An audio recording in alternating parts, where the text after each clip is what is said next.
PlayStation developer Level 5 first made an impact with its action RPG Dark Cloud, a game that launched with the PlayStation 2 and was highly acclaimed for its unique town-building Georama mode, randomly generated dungeons, and delightful visuals. They continued to rock the role-playing masses with the releases of Dark Cloud 2 and Dragon Quest VIII. With next year's release of White Knight Chronicles, we'll finally get to experience their RPG mastery on the PlayStation 3. We headed to Sony Studio in Japan to get a hands-on preview of what's to come.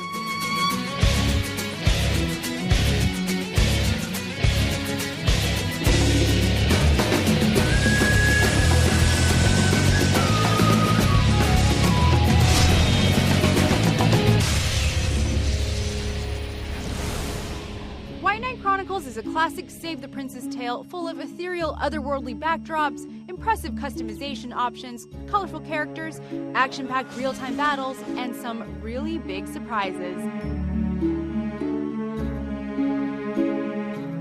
As the game opens, the town of Ballandor is prepping for a royal coming-of-age ceremony for the beautiful Princess Cisna, and lead character Leonard is charged with upping the shindig's Bacchus factor by supplying the party with a huge shipment of wine.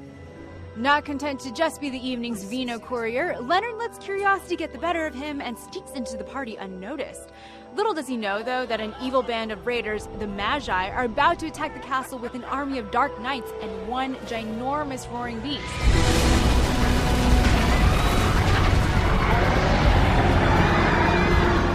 Talk about a surprise party. Leonard rescues the princess and leads her deep into the castle's cellar. Eventually, they reach the castle's treasure vault, where he comes face to face with a towering suit of armor gleaming brighter than anything in Lady Gaga's wardrobe. Cisna aids him into his newfound gear, and he binds with the White Knight, calling upon its awesome power to help him defeat the giant beast, which is great and all until the princess is kidnapped by the Magi while he does so. Leonard!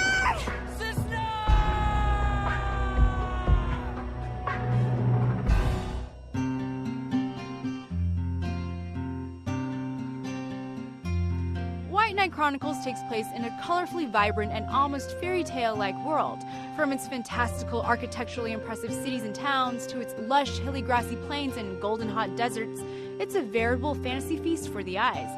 Even the scale of some of these locales is bound to make your jaw drop. For example, check out this huge turtle-like beast called the Demithor that holds the entire industrial city of Greed on its back. We wanted to make this a big-scale RPG for PlayStation 3 with interesting situations and show scenes never before seen even in fantasies. We had decided from the very beginning that we would work those kind of interesting scenes into the game. WKC scenery is all brought to life with fluid animations, which are best highlighted through some stunning cutscenes.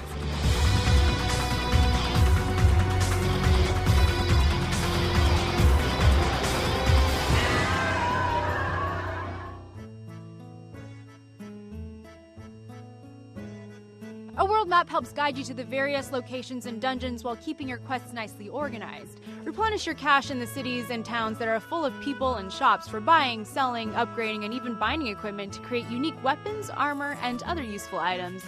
You'll also find guilds where you can sign up for a variety of side quests. Venture outside city gates to find the caverns, mines, and other intricate dungeons loaded with hidden treasures, supplies, and a wide variety of baddies. But there are a number of goodies too. Leonard makes many new friends and interacts with some bizarre characters along the way. In this world, there are humans and tribes that are non-humans, and one of the underlying themes of the story is the struggles between the humans and the tribes with attributes that are just a little bit different from humans. So within the framework of this war between the races, there are encounters with these people. Sometimes they're friendly, sometimes they fight. I think in that sense, this piece contains a theme that is more true and realistic to humanity. The first of Leonard's many cohorts is actually a custom character that you set up at the very beginning of the game. We were surprised at how detailed the avatar creator is. Even more surprising, though, the variety of combat. Like in any great RPG, most of the game is spent navigating from place to place and tousling with the nasty creatures you encounter. But before you venture into harm's way, you have to prepare your party for battle, and this is where White Knight's customization features shine. As you earn experience points in battle, you also gain skill points. These can be spent on learning specific skills in categories like elemental magic, sword, staff, and axe skills. After acquiring some of these, simply pick the skills you want to call upon in battle and install them into command slots in whatever order you prefer. Maximize each of your learned skills by creating custom combos that can also be assigned to these slots. Thankfully, all of this prep time pays off. If you set up your party strategically, actual combat is a breeze. Executing commands is also a cinch. While this ring is charging, just select your next move in the combat menu and press X when it's ready. More powerful moves and combos require what are called AC points, indicated by this meter. As you take damage and use skills that do not require AC, you gain AC.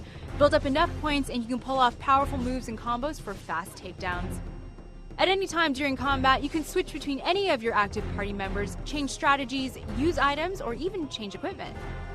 But the thrust and center of White Knight's combat is Leonard and Friend's ability to transform. Our hero and a select few characters in his party have the ability to morph into gigantic, towering knights, extremely powerful and extremely necessary when taking on equally gigantic foes. For me, the main aspect of the game design, or the entire project, is the keyword henshin, meaning transformation. It is something that exists in Japanese hero stories where the hero becomes a stronger, better person by morphing. It makes for very interesting combat situations, so I really wanted to use this in the game. How we incorporate this transformation in the game was an important consideration in our design philosophy, and we were certain that it would be the key element in the end. Each knight has its own list of skills, stats, and equipment, which can be upgraded as the game progresses. Using your knight sparingly is important. If you think a boss battle is looming or see a giant troll ahead, charge up those AC points before you venture on, or you might be in trouble. Believe it or not, we're just scratching the surface of WKC. For example, the game boasts a unique online component that combines single-player elements with a multiplayer co-op mode, letting you play as your custom avatar in side missions and share content with friends. For the SimCity lover in you, White Knight also features a custom hometown builder called the Georama system. Use it to create a town for your avatar from scratch by using items and money collected from battle, chests, and other places. As you develop property for your town, add in shops, houses, farms, fences, trees, and more as you please. You'll also have to recruit residents to live in and work there. Once your little WKC community is hustling and bustling, it can actually become a source of items and supplies for Leonard.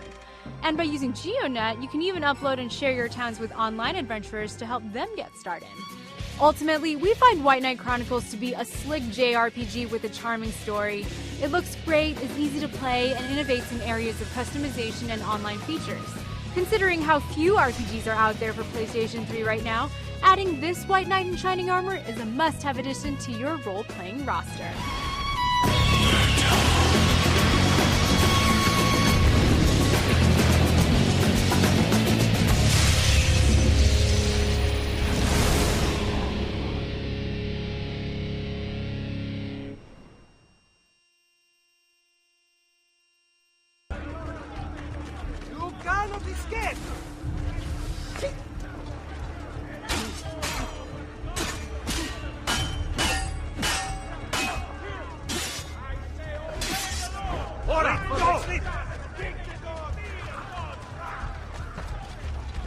When you break the rules, we break you.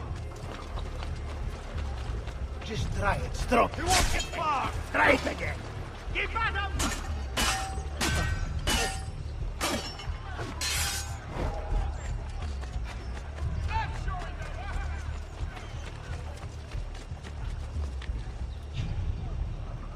Ha! He'll be in the range of the archers up ahead.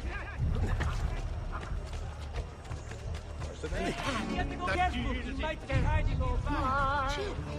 What's he up to? Aspetta! Hold! You! I suppose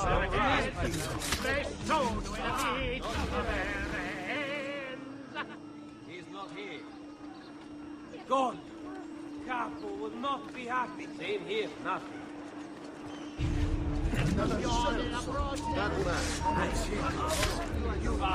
Get away!